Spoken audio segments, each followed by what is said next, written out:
The Arizona sun burned low across the desert, turning the world into a sea of gold and crimson. The canyon winds carried the faint smell of smoke and something darker, the scent of death. Clara Mayfield urged her horse harder across the narrow trail, her heart pounding with every stride. Her long blonde hair flew behind her like a banner of desperation. She had heard the distant gunfire only an hour ago, and now all she could think of was her mother's frail smile, her gentle hands, her soft voice that had always calmed her fears. When Clara reached the ridge above the homestead, her breath caught in her throat. Below her, the ranch lay in ruin. The barn was half collapsed, the corral fence broken, and the cabin, her home, was ablaze in cruel, hungry flames. She threw herself from the saddle, stumbling down the rocky slope. "Mama!" she cried, her voice trembling through the smoke. There was no answer at first, only the crackle of fire and the whine of the wind. Then she heard it in a faint, broken whisper. She ran to the porch where her mother lay in the dirt, bruised and bleeding. Clara dropped to her knees, lifting her mother's head into her lap. "Mama, I'm here," she whispered, tears streaming down her dust-covered cheeks. Her mother's lips trembled.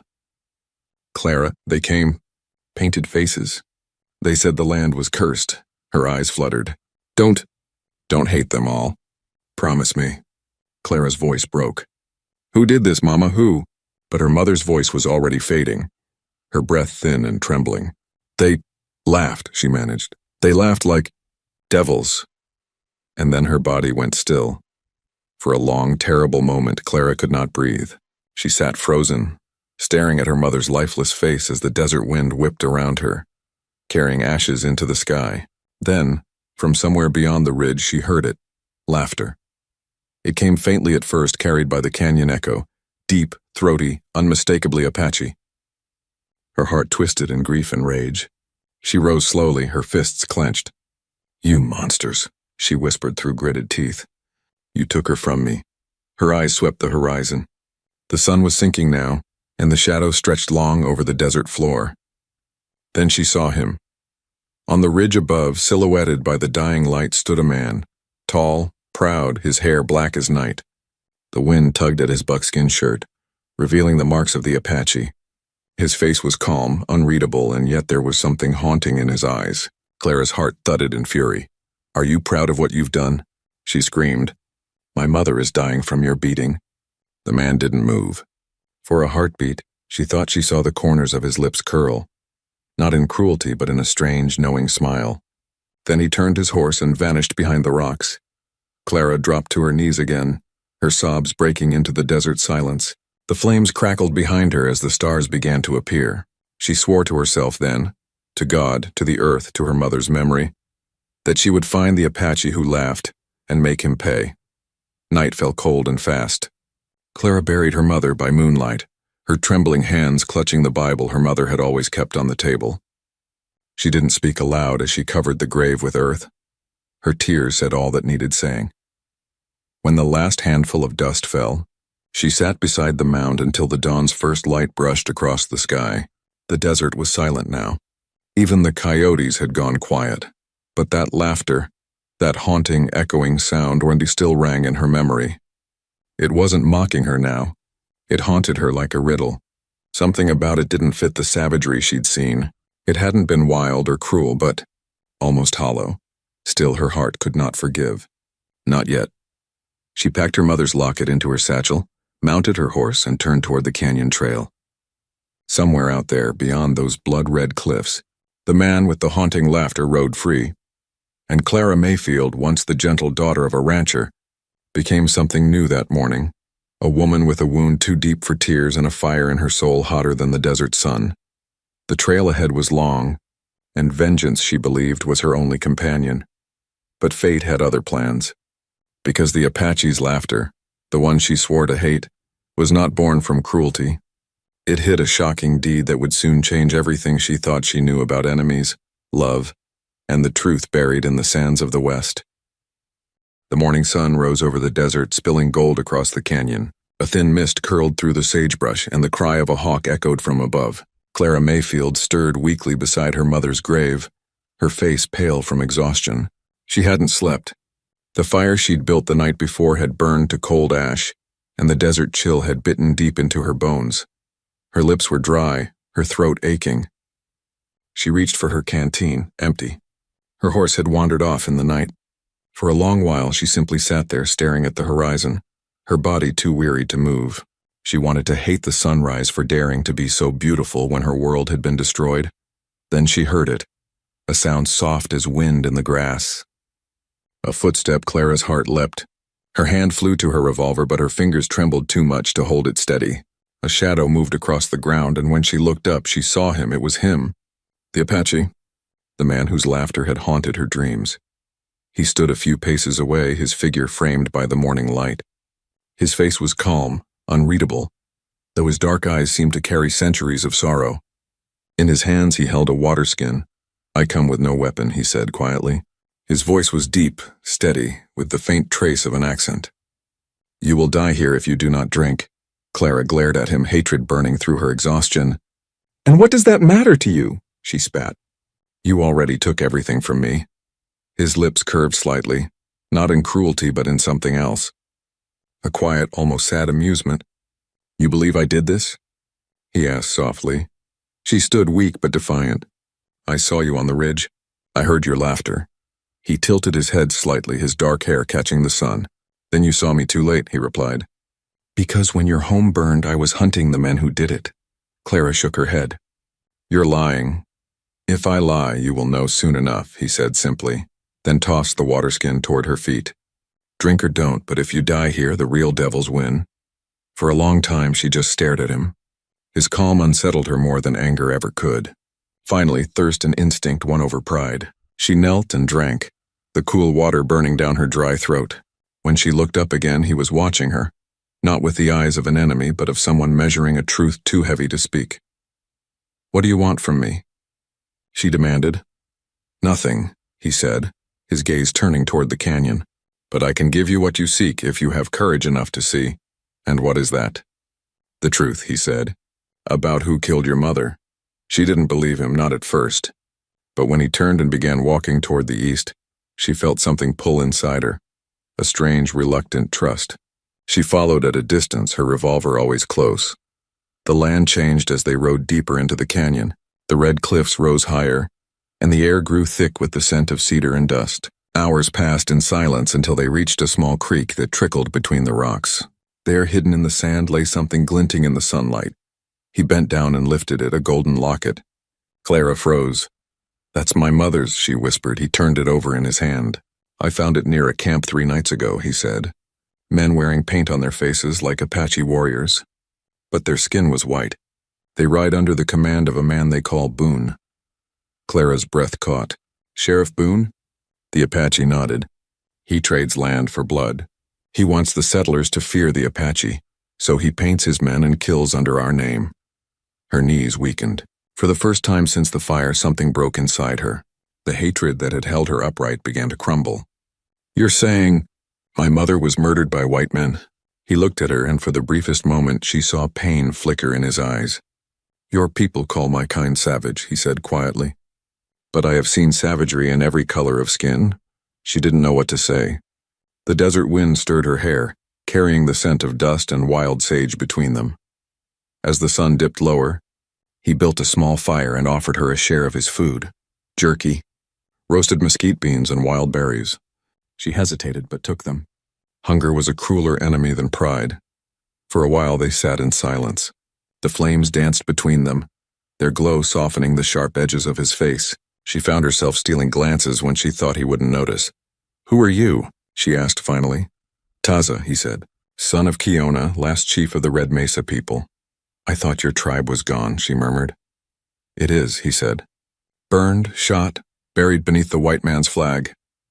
His tone was quiet, not bitter, not defeated, just factual, as though he had told the story too many times to still bleed from it. Clara's heart softened in spite of herself. She saw then that his laughter, the sound that had haunted her, wasn't the laughter of cruelty. It was the laughter of a man who had lost everything yet still found a reason to breathe. He glanced up suddenly, catching her gaze. For a heartbeat their eyes met, hers blue as river ice, his dark as storm clouds. Neither looked away. "You hate me less now," he said gently. She flushed, looking down. "I don't know what I feel." He gave that same small, unreadable smile. Then that is good. The desert has no patience for certainty. Only the dead are sure. That night, under a blanket of stars, Clara couldn't sleep. Taza sat awake by the fire, humming a low song in his native tongue. The sound carried across the canyon like a prayer. She watched him from the shadows. He looked nothing like the monster she'd imagined. The firelight played on his face, revealing not savagery but quiet strength and sorrow, deep and unspoken. At one point she whispered, "Why do you laugh?" He turned his head slightly. "Because if I do not, the pain will speak for me." There was a long pause. Then she said softly, "It's a lonely kind of laughter." He nodded. All laughter is lonely until someone hears it. For the first time she smiled, small, trembling but real, and far off in the desert an owl called to the stars. The sound mingled with the faint echo of laughter, not mocking, not cruel but strangely human. In that moment, Clara Mayfield began to see not an enemy, but a man whose soul had been scarred by the same kind of loss that now haunted her own. She didn't yet understand that the path they'd begun, this uneasy alliance between a wounded woman and a haunted Apache, would lead them both to a truth more shocking than vengeance. But for now, beneath the vast western sky, the fire burned low, and their hearts, two strangers bound by grief, began to beat in the same quiet rhythm. The desert stretched before them, wide, endless, and painted in hues of gold and rust. The sun rode high, fierce and merciless, baking the land until the air shimmered like glass. For 2 days, Clara and Taza traveled side by side through that vast wilderness, their only companions the sound of hooves and wind. Clara had once believed the desert to be empty, lifeless, cruel, but now she began to see it differently. Every cactus stood like a silent sentinel. Every whisper of wind carried stories she'd never thought to hear. And somewhere among those whispers, her heart began to change. Taza rode a few paces ahead, his posture proud, his movements quiet and deliberate. He rode as if the land itself spoke to him, every rock, every gust of dust known by name. There was something graceful about the way he moved, something wild yet noble. Clara's eyes often drifted toward him. She would tell herself it was caution, that she watched him for signs of deceit, but in truth, her heart had other reasons. That afternoon they stopped near a dry creek bed, where the cracked earth formed a mosaic beneath their boots. Taza crouched low, studying the ground. "Tracks," he said. Clara leaned closer. "Bandits?" He nodded. 3 horses. 2 days ahead. Boone's men. She clenched her fists. "Then we follow." He glanced up at her, his dark eyes steady. "We do, but you must know, truth is not always the comfort you hope it will be." Her jaw tightened. "Comfort died with my mother." Taza said nothing more, but in his silence she could feel his understanding. As they rode, the terrain grew wilder. Great cliffs rose like the walls of a forgotten fortress, and the air smelled faintly of rain, though the sky was clear. Clara's horse stumbled once, nearly throwing her. She caught herself, but the tremor in her hands betrayed her exhaustion. "You ride hard for someone who carries grief," Taza said quietly. She looked at him sharply. "And you? What do you carry?" He met her gaze without hesitation. "A tribe's memory, and the faces of those I could not save." Something inside her softened again. She wanted to ask more, to know how a man who'd lost everything could still find the strength to smile. But she didn't. Some wounds didn't need words. They just needed to be seen. That night they made camp beneath a low rise overlooking the plains. The stars came out one by one, bright as silver nails driven into the sky. Clara lay on her blanket, staring upward, her mind heavy with the weight of what she'd learned. Sheriff Boone. The name burned in her thoughts like a brand. The man she'd once trusted, the man who had smiled kindly when her father died, had worn the mask of friendship while plotting her ruin. Taza sat nearby, sharpening his knife by the firelight. The steady scrape of stone on steel was almost soothing. After a while, Clara spoke, her voice low. "You said you were hunting Boone's men. Why?" He looked up, the firelight flickering in his eyes. "Because they hunted my people first." He paused, then set the knife down. "They came at dawn. Pretending to be soldiers, they said we were trespassing on land that had always been ours. When my father refused to leave, they killed him and burned our camp. My mother died trying to save a child. My sister..." His voice faltered, then steadied. "She was 12. Clara's throat tightened. I'm sorry, she whispered. He gave a faint smile, but it didn't reach his eyes. Don't be. The earth remembers. Every footprint we leave, it keeps. For a while, only the fire spoke between them. The flames danced and cracked, casting shifting shadows on the canyon walls. Clara watched him, realizing that his laughter, the sound that had once filled her with hate, was not cruelty at all. It was armor, a way to keep the pain from swallowing him whole. Do you ever think about peace? She asked softly. He looked at her, his gaze long and steady. Peace? He repeated as if tasting the word. I have seen men kill for peace. I have seen women pray for it only to bury their sons in its name. Peace is not found, Clara. It's built one mercy at a time. She fell silent. The night wind stirred her hair, carrying the faint scent of smoke and sage. Somewhere a coyote called. The next morning they reached the edge of Silver Creek Valley, a stretch of green cutting through the red wasteland like a promise. There were tracks everywhere now, wagon wheels, horseshoes, boot prints. The signs of Boone's gang. Clara's heart raced. We're close, she said. Taza nodded. Too close, perhaps. They dismounted and crept along the ridge, watching from above. Below them, the bandits' camp spread across the valley floor, half a dozen men drinking, laughing, polishing stolen rifles. And among them, the man she recognized instantly, Boone. His broad shoulders, the gleam of his sheriff's badge glinting in the sun. Her breath caught. It's him, Taza's face hardened. He will not be easy to reach. His men kill for coin, not conscience. Clara's eyes filled with tears of rage. He killed my mother. Taza laid a hand on her arm. And that is why you must not rush.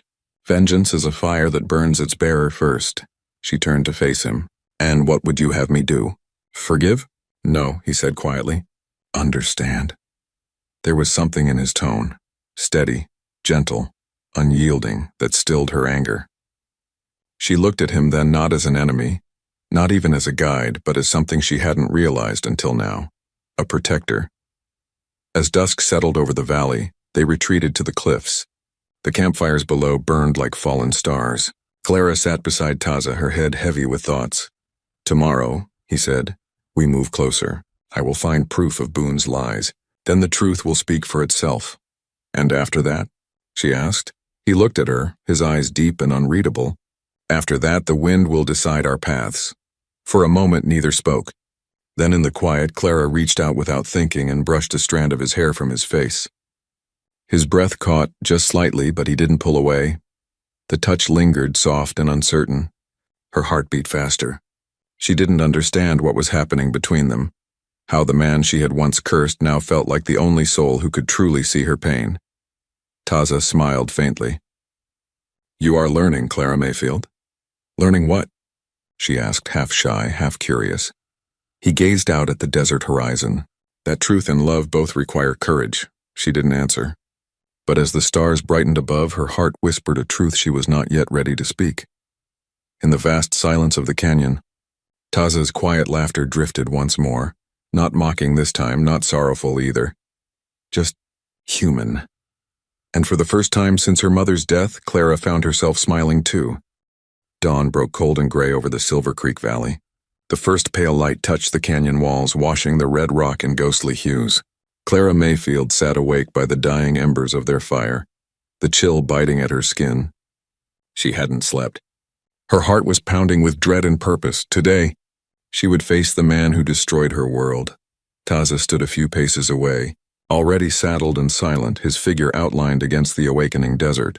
His dark hair caught the wind as he turned toward her, eyes calm but sharp with focus.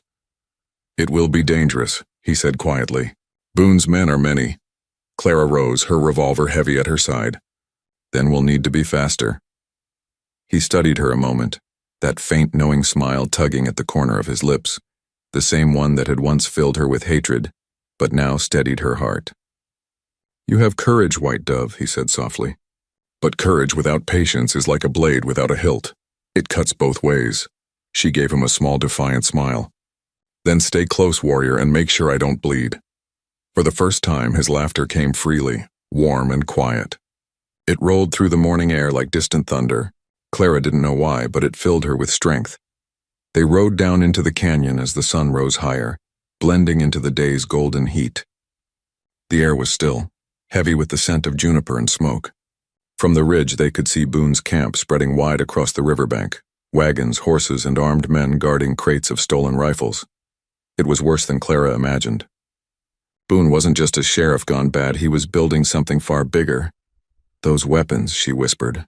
"They're for sale?" Taza nodded grimly. "To both sides. He sells death to settlers and blames my people for it. Each bullet he sells buys another grave." Her hands trembled around the reins. "Then today he'll answer for all of them." As the sun climbed, they waited in the shadow of a rocky outcrop. Clara's pulse raced. Taza moved with quiet purpose, wrapping a red cloth around his arm, the same color as his tribe's war mark. She frowned. "You're going to them?" "Alone." He met her gaze. "If I walk into the camp, they'll believe I've come to bargain. They think all men can be bought. That arrogance will blind them long enough. And what will I do?" "You'll wait," he said, eyes steady. "If I don't return when the sun reaches that ridge," he pointed toward the high stone spire, "then you go. Ride north. Tell the army what you've seen." She shook her head fiercely. "No, I won't leave you." His smile softened. "Clara, you have already lost too much to this war of greed. Don't lose your heart too," her voice caught.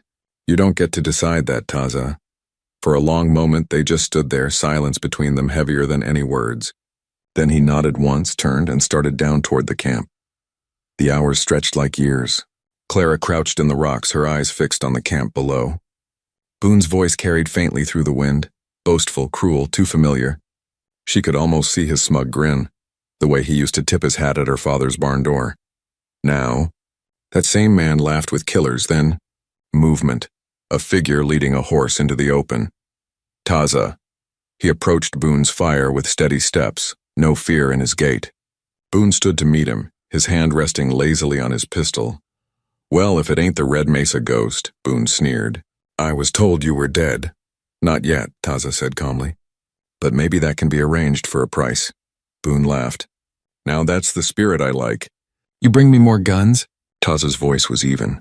"No, I bring you truth," Boone frowned. "Truth don't fetch me gold." Taza's smile appeared, slow, measured, dangerous.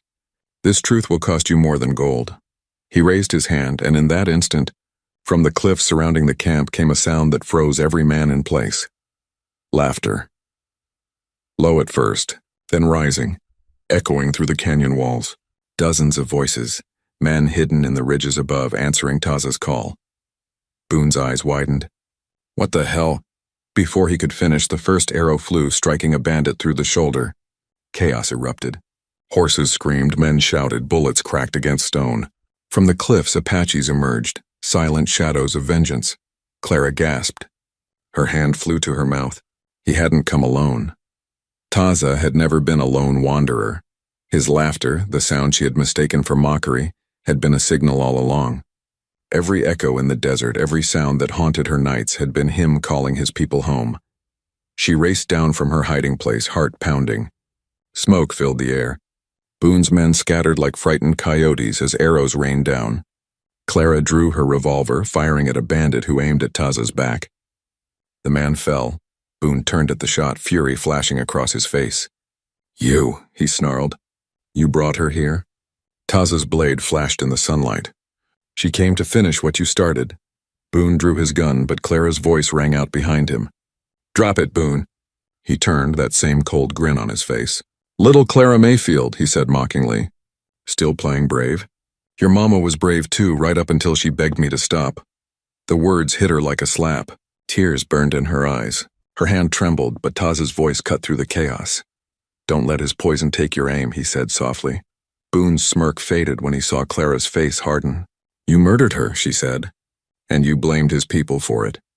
You made me hate the wrong man." Boone lifted his gun, but Taza was faster.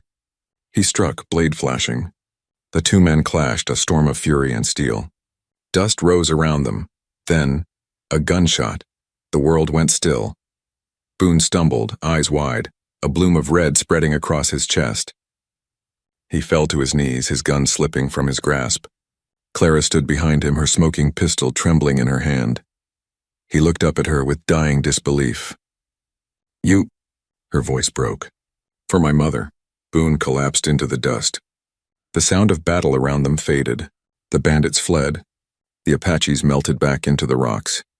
When the last echo of violence died, the desert fell silent again. Smoke drifted upward from the burning wagons, curling into the pale sky. Clara stood motionless, staring at Boone's body. Taza approached her quietly, his face solemn. "It is done," he said. She turned to him, tears streaking through the dust on her cheeks. "I killed a man." He shook his head gently. "No, you buried one." For a long while she said nothing. Then she looked at him through her tears. "It was you," she whispered.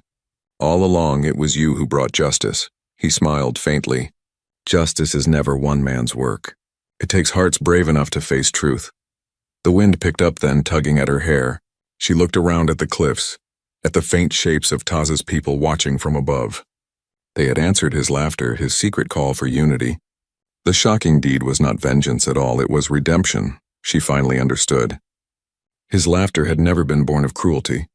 It was the voice of hope hidden beneath the mask of pain. The sun began to sink over the canyon. Taza helped her to her horse, his hand lingering at her waist, a heartbeat longer than needed. Their eyes met, tired, bruised, but bound by something deeper now. "What will you do now?" she asked softly.